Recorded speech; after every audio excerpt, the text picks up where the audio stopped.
سلطان کے اس علاقے میں ایک بیوہ عورت نے جب بھوک مٹانے کے لیے ہنڈیا میں پتھر ڈال کر ابالے تو جیسے ہی ڈھکن اٹھایا اندر سے کیا نکلا کہ پورا گاؤں سجدے میں گر پڑا۔ ماں، میرے پیٹ میں آگ لگ رہی ہے، میرا سر پھٹا جا رہا ہے، مجھے ایسا لگ رہا ہے جیسے میری جان نکل رہی ہو، مجھے کچھ کھانے کو دے دو ورنہ میں مر جاؤں گی۔ 10 سالہ علی تیز بخار میں چارپائی پر تڑپتے ہوئے بولا۔ یہ سن کر اس کی ماں نصرت کے دل پر جیسے چھری چل گئی۔ اس نے کہا، نہیں میرے بچے، ایسا نہیں کہتے، اللہ بہت بڑا ہے، وہ ضرور ہم پر رحم کرے گا، تم تھوڑی دیر اور ہمت کرو، میں ابھی تمہارے لیے کچھ بناتی ہوں۔ نصرت نے روتے ہوئے اپنے دوپٹے سے علی کے ماتھے کا پسینہ صاف کیا۔ دوسری طرف اس کی چھوٹی بیٹی فاطمہ اور بڑا بیٹا حسن بھی بھوک سے نڈھال زمین پر پڑے تھے۔ حسن نے کمزور آواز میں کہا، ماں، ہم دونوں صرف پانی پی رہے ہیں، اب تو پانی بھی حلق سے نہیں اتر رہا، کچھ تو لے آئیں۔ یہ سن کر نصرت کی ممتا تڑپ اٹھی۔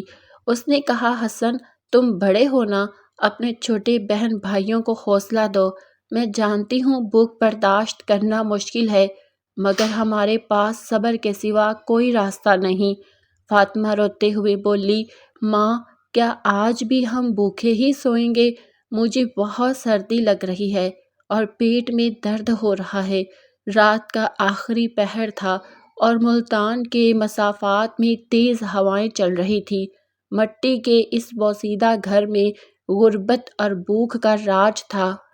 نصرت بے بسی سے اٹھی اور چولہے کے پاس بیٹھ کر راکھ میں پونکھیں مارنے لگی۔ اس کی آنکھوں سے آنسو گر کر راکھ میں مل رہے تھے۔ بچوں کی حالت اب اس سے دیکھی نہیں جا رہی تھی، خاص طور پر علی کی، جس کا بخار بہت بڑھ چکا تھا اور وہ مسلسل کہرا رہا تھا۔ نصرت کو سمجھ نہیں آ رہا تھا کہ کیا کرے، اس کا دل خون کے آنسو رو رہا تھا مگر غربت نے اسے بے بس کر دیا تھا۔ وہ جانتی تھی کہ اگر آج رات بچوں کے پیٹ میں کچھ نہ گیا تو شاید وہ صبح نہ دیکھ سکے۔ اس کا شوہر رحیم 1 سال پہلے وفات پا چکا تھا۔ وہ ایک ایماندار اور محنتی کسان تھا۔ اس کی موت نے نصرت اور بچوں کی دنیا اجاڑ دی تھی۔ رحیم کے ہوتے ہوئے کبھی گھر میں فاقہ نہیں ہوا مگر اس کے بعد نصرت نے کپڑے سی کر اور مزدوری کر کے بڑی مشکل سے بچوں کو پالا۔ وہ ایک صابر اور خوددار عورت تھی جس نے کبھی کسی کے آگے ہاتھ نہیں پھیلایا مگر اب حالات بہت خراب ہو چکے تھے۔ گاؤں کا ظالم زمیندار چودھری حشمت ان کا جینا مشکل کر رہا تھا۔ وہ نصرت کا گھر چھیننا چاہتا تھا تاکہ اپنی حویلی کا راستہ وسیع کر سکے۔ نصرت نے انکار کر دیا کیونکہ وہ گھر اس کے شوہر کی آخری نشانی تھا۔ چودھری نے گاؤں والوں کو حکم دے دیا کہ کوئی بھی نصرت کی مدد نہ کرے ورنہ اسے گاؤں سے نکال دیا جائے گا۔ اسی وجہ سے نصرت کا کام بند ہو گیا، نہ کوئی کپڑے سلوانے آتا تھا اور نہ مزدوری دیتا تھا۔ گھر میں کھانے کا ایک دانہ بھی باقی نہ رہا اور بارشوں نے حالات مزید خراب کر دیے۔ بچوں کی حالت روز بروز بگڑ رہی تھی اور بھوک نے ان کے چہروں کی رونق چھین لی تھی۔ آخر کار جب علی کی حالت بہت خراب ہوئی تو نصرت نے اپنی انا چھوڑ کر پڑوسیوں سے مدد مانگنے کا فیصلہ کیا۔ وہ رات کے اندھیرے میں بھیگتی ہوئی ایک پڑوسی کے گھر گئی اور دروازہ کھٹکھٹایا۔ میں نصرت ہوں، خدا کے لیے دروازہ کھولو، میرا بچہ بیمار ہے، مجھے تھوڑا آٹا اور کچھ پیسے دے دو، میں کام کر کے واپس کر دوں گی۔ مگر پڑوسی ڈر گئے اور بولے، چودھری کے خوف سے ہم تمہاری مدد نہیں کر سکتے۔ وہ عام پتھروں سے بہت مختلف محسوس ہو رہے تھے، ان کی سطح کھردری اور عجیب سی تھی مگر اس وقت نصرت کا دھیان صرف اپنے بچوں کو کسی طرح تسلی دے کر سلانے پر تھا۔ اسے اس بات کی کوئی فکر نہیں تھی کہ وہ پتھر کیا ہے، کیسے دکھتے ہیں یا اتنے بھاری کیوں ہیں۔ اس نے وہ بھاری اور کالے پتھر اپنی چادر میں باندھے اور تیزی سے واپس چولہے کے پاس آ گئی۔ تاکہ انہیں پانی میں ابال کر بچوں کو یہ جھوٹی تسلی دے سکے کہ کھانا پک رہا ہے اور وہ کچھ دیر کے لیے چپ ہو جائے۔ نصرت نے ان پتھروں کو اچھی طرح دھویا تاکہ ان کی مٹی صاف ہو جائے، پھر انہیں مٹی کی ایک بڑی ہانڈی میں ڈال کر اوپر تک پانی بھر دیا۔ اس نے گھر میں پڑی آخری خشک لکڑیاں اکٹھی کی، چولہے میں ڈال کر آگ جلائی، ہانڈی کو چولہے پر رکھا اور خود پاس بیٹھ کر آگ تیز کرنے لگی تاکہ پانی جلد گرم ہو جائے۔ جیسے ہی پانی گرم ہونا شروع ہوا، ہانڈی کے اندر پتھروں کے ٹکرانے کی آواز آنے لگی، جو بالکل ایسے تھی جیسے کوئی سخت اناج یا ہڈیوں والا گوشت پانی میں ابل رہا ہو۔ یہ آواز خاموش اور اداس جھونپڑی میں گونجنے لگی۔ یہ آواز سن کر چارپائی پر لیٹے علی نے کمزور آواز میں پوچھا، ماں کیا آپ نے گوشت پکانے کے لیے رکھا ہے؟ اس کی آواز کتنی تیز آ رہی ہے، مجھ سے تو اب انتظار بھی نہیں ہو رہا، جلدی سے مجھے دے دے۔ نصرت نے اپنے ہونٹ کاٹے اور آنسو بڑی مشکل سے روکتے ہوئے بولی، ہاں میرے بچے، آج تیری پسند کا کھانا پک رہا ہے۔ میں نے ایک جاننے والے سے مانگ کر ہڈیوں والا گوشت لیا ہے، مگر یہ گوشت تھوڑا سخت ہے، اسے گلنے میں وقت لگے گا۔ تم تب تک آنکھیں بند کر کے لیٹ جاؤ، جیسے ہی کھانا تیار ہوگا میں تمہیں جگا دوں گی۔ دوسری طرف فاطمہ اور حسن بھی آگ کی گرمی اور ہانڈی میں ابلنے کی آواز سن کر کچھ پرسکون ہو گئے۔ حسن بولا، ماں میں بھی جی بھر کر کھاؤں گا، میں تو 2 روٹیاں کھاؤں گا۔ نصرت نے روتے ہوئے مسکرانے کی ناکام کوشش کی اور کہا، ہاں میرے بچے، تم 3 کھا لینا، بس تھوڑا سا اور صبر کر لو، کھانا پکنے ہی والا ہے۔ بھوک اور بخار کی تھکن نے ان کے کمزور جسموں کو نڈھال کر رکھا تھا اور ہانڈی سے آنے والی وہ تسلی بخش آواز ان کے لیے کسی لوری کی طرح تھی۔ نصرت ان کے پاس بیٹھی ان کے سروں پر ہاتھ پھیرتی رہی اور دلاسا دیتی رہی، میرے بچوں، بس تھوڑی دیر کی بات ہے، پھر تم پیٹ بھر کر کھانا کھاؤ گے اور جلد ٹھیک ہو جاؤ گے۔ ہمت نہیں ہارتے میرے بہادر بچوں، آنکھیں بند کرو، نیند آ جائے گی۔ نصرت کی میٹھی آواز اور چولہے کی گرمی نے بچوں کو نیند میں مبتلا کر دیا اور وہ تھک ہار کر سو گئے، مگر ہانڈی کے اندر وہ عجیب پتھر زور زور سے ابل رہے تھے اور نصرت کو معلوم نہیں تھا کہ ان کے اندر کیا راز چھپا ہے جو اس کی اور اس کے بچوں کی تقدیر بدلنے والا تھا۔ نصرت کچھ دیر تک اپنے سوئے ہوئے بچوں کے مرجھائے چہروں کو دیکھتی رہی جن پر بھوک کی زردی نمایاں تھی۔ اس کا دل درد اور کرب سے بھرا ہوا تھا اور آنسو رکنے کا نام نہیں لے رہے تھے۔ جب اسے یقین ہو گیا کہ بچے گہری نیند سو چکے ہیں تو وہ آہستہ سے اٹھی اور کمرے کے ایک کونے میں بچھے پرانے جائے نماز پر جا کر سجدے میں گر گئی۔ اس کا ماتھا زمین پر تھا اور اس کی سسکیاں خاموش جھونپڑی میں گونج رہی تھی، اے میرے پروردگار، تو دلوں کے حال جانتا ہے، تو میری بے بسی سے واقف ہے، مجھ پر رحم فرما۔ وہ روتے ہوئے دعا کرنے لگی، میرے بچوں کی تکلیف اب مجھ سے دیکھی نہیں جاتی، میرے پاس انہیں کھلانے کے لیے ایک دانہ بھی نہیں، نہ ہی میرے بیمار بچے کے علاج کا کوئی ذریعہ ہے۔ تو ہی غیب سے خزانوں کا مالک ہے، تو ہی رازق ہے، میرے بچوں پر اپنی رحمت فرما دے اور میری اس جونٹی ہانڈی کی لاج رکھ لے جو میں نے صرف انہیں بہلانے کے لیے چولہے پر رکھی ہے۔ اس کی دعا میں اتنا درد تھا کہ جیسے فرشتے بھی آمین کہہ رہے ہوں۔ وہ مسلسل روتی رہی اور اپنے رب سے مانگتی رہی، اے میرے رب، دنیا والوں نے مجھ پر دروازے بند کر دیے ہیں، مگر تیرا در کبھی نہیں بند ہوتا، مجھے خالی ہاتھ نہ لٹانا۔ دوسری طرف چولہے پر رکھی ہانڈی میں پانی زور سے ابل رہا تھا۔ وہ دراصل عام پتھر نہیں تھے، بلکہ صدیوں پرانے ایک نیک حکیم کے بنائے ہوئے نہایت قیمتی اور شفا بخش مرکب کے ٹکڑے تھے، جنہیں اس حکیم نے بیماریوں سے بچاؤ کے لیے مٹی اور درختوں کی رال میں محفوظ کر دیا تھا۔ اب مسلسل ابلتے پانی اور آگ کی حرارت نے ان پر جمی سخت تہ کو پگھلانا شروع کر دیا تھا اور ان کے اندر چھپا راز آہستہ آہستہ پانی میں حل ہو رہا تھا۔ دوسری طرف گاؤں کے دوسرے سرے پر چودھری حشمت کی عالی شان حویلی میں وہ اپنے بستر پر شدید درد سے تڑپ رہا تھا۔ اس کے جسم کا درد حد سے بڑھ چکا تھا اور وہ اپنے آپ کو جلتا ہوا محسوس کر رہا تھا۔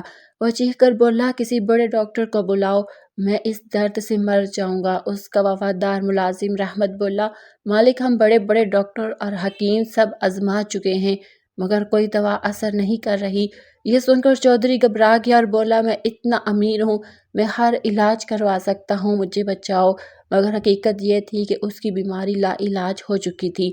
موت کا خوف اس پر طاری تھا اور اسے اپنے کیے گئے ظلم یاد آنے لگے۔ اس سے نصرت کا وہ روتا ہوا چہرہ یاد آیا جب وہ اپنے بچوں کے لیے مدد مانگنے آئی تھی اور اسے دھکے دے کر نکال دیا گیا تھا۔ چودھری نے اپنے ملازم سے کہا، مجھے لگتا ہے یہ بیماری میرے ظلموں کا نتیجہ ہے۔ میں نے ایک بے سہارا بیوہ پر ظلم کیا اور اس کے بچوں سے نوالہ چھین لیا۔ وہ رونے لگا اور بولا، اگر اللہ نے مجھے زندگی دی تو سب سے پہلے میں نصرت سے معافی مانگوں گا۔ اپنی آدھی جائیداد اس کے نام کر دوں گا۔ ادھر نصرت کی جھونپڑی میں عجیب تبدیلی ہو رہی تھی۔ ہانڈی سے ایک نہایت خوشبودار مہک اٹھنے لگی، جو عام کھانے کی نہیں بلکہ قیمتی جڑی بوٹیوں اور زعفران جیسی تھی۔ نصرت نے حیرت سے ڈھکن اٹھایا تو دیکھا کہ پانی اور پتھر غائب ہیں اور ان کی جگہ ایک سبز چمکدار گاڑھا مائع موجود ہے۔ اس نے تھوڑا سا چکھا تو اسے فوراً طاقت اور تازگی محسوس ہوئی۔ وہ سمجھ گئی کہ یہ اللہ کی طرف سے شفا ہے۔ اس نے جلدی سے یہ مائع علی کو پلایا۔ جیسے ہی علی نے پیا، اس کی سانسیں درست ہو گئی، بخار اتر گیا، وہ اٹھ کر بیٹھ گیا۔ ماں، میں ٹھیک ہو گیا ہوں۔ نصرت خوشی سے رونے لگی اور اللہ کا شکر ادا کیا۔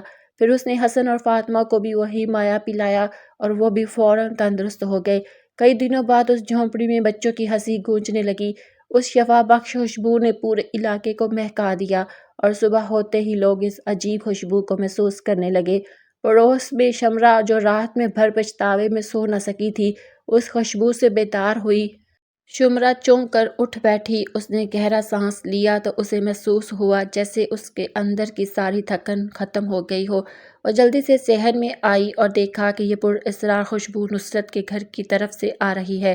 شمرا کے دل میں خوف پیدا ہوا کہ کہیں رات کو بھوک اور بیماری سے نصرت کے بچوں کی جان تو نہیں چلی گئی اور یہ کسی جنتی خوشبو کا ظہور تو نہیں۔ وہ ڈرتے ڈرتے نصرت کے گھر کی طرف بڑھی اور ٹوٹی ہوئی دیوار سے اندر جھانکا تو اس کی آنکھیں حیرت سے کھلی کی کھلی رہ گئی۔ جو بچے رات تک موت کے قریب تھے، اب صحن میں صحت مند ہو کر کھیل رہے تھے۔ علی، جسے کل شدید بخار تھا، اب بالکل ٹھیک ہو کر بہن کے ساتھ کھیل رہا تھا اور نصرت چولہے کے پاس کھڑی مسکرا رہی تھی۔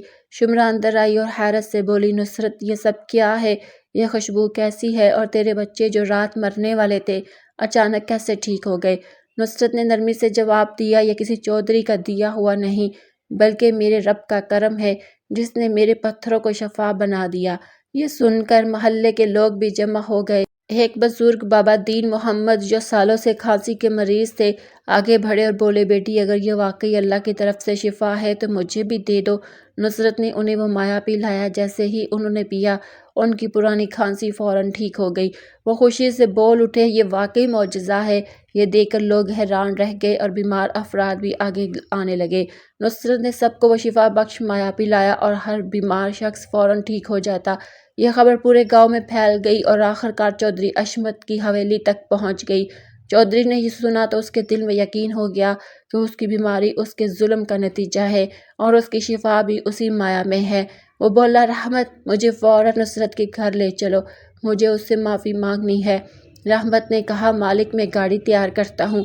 مگر چودھری نے کہا، نہیں، آج میں پیدل جاؤں گا۔ جس تکبر سے میں نے اسے دھکے دیے تھے، آج اسی تکبر کو مٹی میں ملا دوں گا۔ میں اپنے اس تکبر کو توڑ کر اپنے قدموں پر چل کر اس کے پاس جاؤں گا تاکہ میرا رب مجھ پر رحم کرے۔ چودھری عصمت نے احمد کے کندھے پر اپنا سارا بوجھ ڈالا اور انتہائی کمزوری اور تکلیف کی حالت میں حویلی سے باہر نکل آیا۔ اس کے قدم لڑکھڑا رہے تھے اور وہ درد کی شدت سے بار بار جھک جاتا تھا، مگر اس کے اندر پیدا ہونے والا خوف اور پچھتاوا اسے مسلسل آگے بڑھنے پر مجبور کر رہا تھا۔ حویلی کے دوسرے ملازم بھی حیران پریشان اس کے پیچھے چلنے لگے اور راستے میں جو گاؤں والے چودھری کو اس حالت میں پیدل چلتے دیکھتے، وہ حیرت سے رک جاتے کہ وہی مغرور انسان آج کس قدر ٹوٹا ہوا نظر آ رہا ہے۔ نصرت کا صحن گاؤں والوں سے بھرا ہوا تھا اور ہر شخص اللہ کی اس عظیم قدرت کا ذکر کر رہا تھا کہ اچانک مجمع کے پیچھے سے شور اٹھا اور لوگ راستہ دینے لگے۔ نصرت نے نظر اٹھا کر دیکھا تو چودھری عصمت اپنے ملازم رحمت کے سہارے جھکا ہوا انتہائی خستہ حالت میں اس کے صحن میں داخل ہو رہا تھا۔ اس کا وہ چہرہ جس پر ہمیشہ غرور ہوتا تھا، آج آنسوؤں اور شرمندگی سے بھیگا ہوا تھا۔ وہ لڑکھڑاتا ہوا آگے بڑھا اور نصرت کے سامنے آ کر زمین پر بیٹھ گیا۔ نصرت بہن، مجھے معاف کر دو، مجھ سے بہت بڑا گناہ ہوا ہے۔ چودھری حشمت نے روتے ہوئے کہا، میں نے اپنی دولت اور طاقت کے نشے میں آ کر تم پر اور تمہارے یتیم بچوں پر ظلم کیا۔ آج رات مجھے اس کی سزا مل گئی ہے۔ میں ساری رات عذاب میں جلتا رہا ہوں۔ خدا کے لیے مجھے معاف کر دو۔ میں وعدہ کرتا ہوں کہ آئندہ کبھی ظلم نہیں کروں گا اور اپنی آدھی جائیداد تمہارے نام کرتا ہوں۔ بس مجھے اس شفاعت دینے والی دوا کا ایک گھونٹ دے دو، ورنہ میں مر جاؤں گا۔ یہ سن کر پورا مجمع خاموش ہو گیا۔ کسی نے سوچا بھی نہیں تھا کہ وہ ظالم چودھری آج ایک بے سہارا بیوہ کے سامنے اس طرح معافی مانگے گا۔ نصرت جو نہایت نرم دل اور صابر عورت تھی، اس کے دل میں کوئی غصہ باقی نہ رہا۔ اس نے وقار سے کہا، چودھری صاحب، زمین جائیداد تو دنیا کی چیزیں ہیں، اصل ملکیت تو صرف اللہ کی ہے۔ میں نے تو آپ کو کل ہی اپنے رب کی رضا کے لیے معاف کر دیا تھا۔ اگر میں بدلہ لیتی تو مجھ میں اور آپ میں کیا فرق رہ جاتا؟ شفاعت دینا میرے ہاتھ میں نہیں، وہ تو صرف اللہ کے ہاتھ میں ہے۔ اگر آپ نے سچی توبہ کر لی ہے تو اللہ آپ کو ضرور شفا دے گا۔ نصرت کے یہ الفاظ سن کر چودھری کا دل مزید نرم ہو گیا۔ نصرت نے ایک صاف پیالے میں وہ خوشبودار شفا بخش عرق نکالا اور اسے دے دیا۔ چودھری نے کانپتے ہاتھوں سے پیالہ پکڑا اور ایک ہی سانس میں پی گیا۔ جیسے ہی وہ عرق اس کے جسم میں گیا، اس کے جسم کی ساری آگ ایک لمحے میں ٹھنڈی ہو گئی۔ اس کا درد ختم ہو گیا اور وہ خود اپنے قدموں پر کھڑا ہو گیا۔ اس کی آنکھوں سے شکر کے آنسو بہنے لگے۔ اس نے بلند آواز میں اعلان کیا، لوگوں گواہ رہنا، آج سے میری آدھی جائیداد اس بیوہ کی ہے اور باقی آدھی سے میں غریبوں کی مدد کروں گا، کیونکہ میں نے جان لیا ہے کہ جب اللہ غریب کی سنتا ہے تو بڑے بڑے ظالموں کے تخت الٹ جاتے ہیں۔ یہ منظر دیکھ کر پورا گاؤں اللہ کے حضور سجدے میں گر گیا۔ سب کی آنکھوں میں آنسو تھے اور دلوں میں ایمان کی نئی روشنی پیدا ہو چکی تھی، اور یوں نصرت کا چھوٹا سا گھر ہمیشہ کے لیے رحمتوں اور خوشیوں کا گہوارہ بن گیا۔